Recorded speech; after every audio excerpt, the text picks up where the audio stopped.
selamat pagi dan salam sejahtera buat kita semua. Ya, semoga kita selalu dalam lindungannya. Nah, pada pertemuan kali ini kita akan melanjutkan materi kita dari pertemuan minggu lalu mengenai alkohol, ya khususnya pada poin tata nama lazim, sifat dan kegunaan dari alkohol. Tata nama umum atau lazim atau trivial atau nama dagang dari alkohol, ini nama yang sering kita temui dalam kehidupan sehari-hari ya. Tata namanya adalah yang pertama kita pilih rantai utama, kemudian beri nama, kemudian kita tentukan cabang ya, di mana akhiran ana diganti dengan il, kemudian diberikan kata alkohol. Nah, kita lihat contoh berikut ya.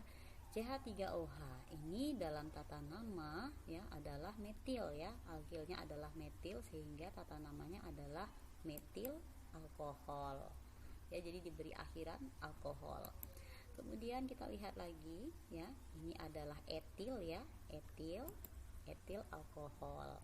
Nah, kalau C-nya ada 3 berarti propil sehingga tata namanya adalah propil alkohol. Nah, untuk alkohol bercabang seperti alkohol pada posisi atom C sekunder, tata namanya seperti ini adalah isopropil alkohol. Sementara ya pada alkohol tersier ya, tersier butil alkohol. Nah, jadi ini beberapa nama dagang yang sering ditemui dalam kehidupan sehari-hari. Sekarang kita masuk pada poin sifat fisik dan kimia dari alkohol. Untuk sifat fisik itu dipengaruhi oleh adanya ikatan yang terdapat pada alkohol. Yang pertama adalah ikatan hidrogen, yang sebagaimana kita ketahui bahwa ikatan hidrogen adalah ikatan yang terbentuk antara atom O ya, gugus OH.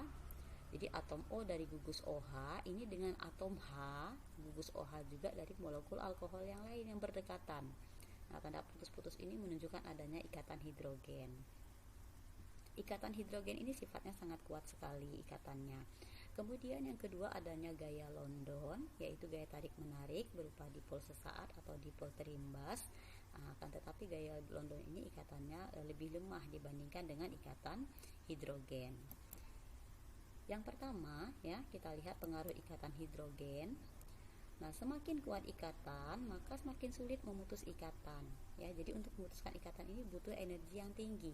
Akibatnya apa? Akibatnya adalah titik didih alkohol akan lebih tinggi kalau kita bandingkan dengan senyawa alkana lain ya, yang memiliki jumlah atom C yang sama. Kita lihat perbandingan titik didihnya. Nah, alkohol suku rendah seperti metanol, CH3OH, ini titik didihnya lebih tinggi ya dibandingkan dengan metana. Begitu juga pada etanol ya, CH3CH2OH, ini titik didihnya lebih tinggi dibandingkan dengan etana. Kemudian yang kedua, gaya London. Nah, kekuatan gaya London ini juga dipengaruhi oleh dua hal. Yang pertama adalah jumlah dari atom C. Semakin banyak atom C, maka gaya London akan semakin kuat. Akibatnya, titik didihnya akan semakin tinggi. Kita lihat perbandingan dua senyawa ini. Pada metanol, ini atom C-nya 1 ya, CH3OH. Sementara pada propanol, C-nya ada 3, artinya rantai hidrokarbonnya semakin panjang, maka akibatnya adalah titik didihnya semakin tinggi ya, kita bandingkan dengan yang sederhana. Kemudian hal yang kedua, dipengaruhi oleh bentuk molekul. Semakin banyak cabang, maka gaya Londonnya semakin lemah. Akibatnya adalah titik didihnya makin rendah. Nah, pada struktur pertama ini adalah butanol. Ya, butanol ini rantainya lurus. Sementara di sebelahnya adalah 2 metil 2 propanol. Ini titik didih rantai bercabang seperti ini lebih rendah. Kenapa? Ya, karena dalam bentuk bercabang seperti ini untuk memutuskan ikatan di sini itu lebih mudah dibandingkan dengan rantai lurus. Sehingga titik didih pada struktur yang bercabang akan lebih rendah. Nah, kemudian kita masuki sifat kimia. Ya. Pada senyawa alkohol ada 3 reaksi. Ya, yang pertama reaksi substitusi. Kita review kembali, reaksi substitusi adalah reaksi pergantian gugus fungsi.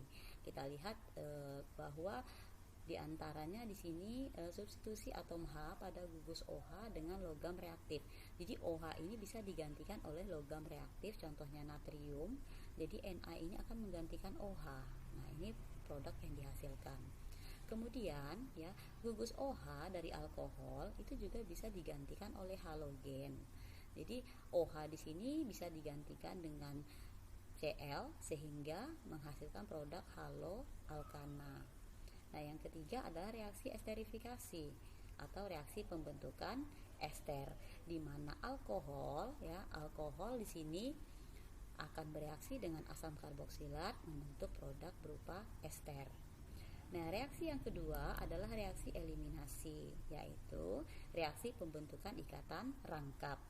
Nah, contohnya di sini alkohol ya dipanaskan pada suhu tinggi 180 derajat Celcius.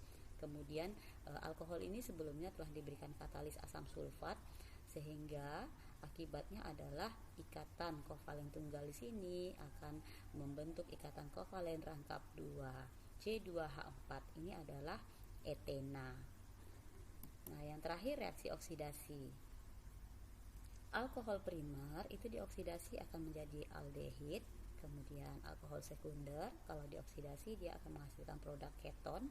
Sementara alkohol tersier tidak bisa dioksidasi. Nah, kita lihat contoh reaksi oksidasinya ya. Ini alkohol primer, produknya dioksidasi menjadi aldehid, kemudian dioksidasi lagi jadi asam karboksilat. Nah, pada alkohol sekunder dioksidasi dia menjadi keton. Nah, yang terakhir adalah kegunaan dari alkohol. Nah, alkohol di sini banyak sekali aplikasinya dalam kehidupan sehari-hari. Yang pertama contohnya adalah metanol ya, atau kita kenal dengan CH3OH. Ini dalam hal kegunaannya adalah untuk membuat pupuk, obat, plastik, dan lain-lain. Kemudian juga untuk membuat ester dan bisa juga digunakan sebagai pelarut di laboratorium. Kemudian yang sering kita kenal adalah etanol ya, atau alkohol C2H5OH. Kegunaannya adalah sebagai pelarut dalam pembuatan produk seperti kosmetik, obat-obatan, produksi plastik, pernis, dan cat. Kemudian juga digunakan sebagai minuman beralkohol. Ini di produk yang dihasilkan akibat hasil dari fermentasi karbohidrat ya, seperti tape. Nah, itu yang sering kita konsumsi ya. Kemudian juga digunakan sebagai bahan bakar alternatif. Contohnya ini yang kita kenal dengan bioetanol. Ya, jadi bioetanol itu sebagai bahan bakar alternatif dikarenakan oleh titik didihnya yang sama dengan heptana. Jadi dia bisa digunakan sebagai bahan bakar alternatif. Nah, itu pertemuan kita hari ini. Saya rasa cukup sekian. Assalamualaikum warahmatullahi wabarakatuh.